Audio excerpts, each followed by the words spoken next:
Has different colors. So the dark brown color, those are the new artworks. The old looking green color, especially on the roof, are the old ones. So the sun, bring it to the sun. So we're just right next to this. And then green color in this wall, the ones that you're going to see inside here.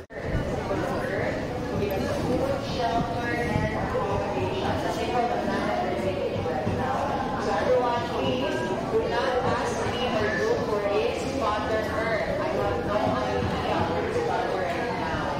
So here is only Mother. No Papa, only Mama. For the gentlemen right now, if you want to volunteer as Father Earth, you can be the Father Earth.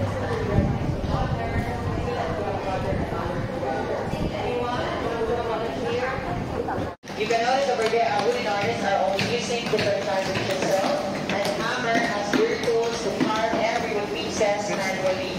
One by one, piece by piece. At the moment, they're currently working on the columns, windows over there, and on that side, that is for the walls.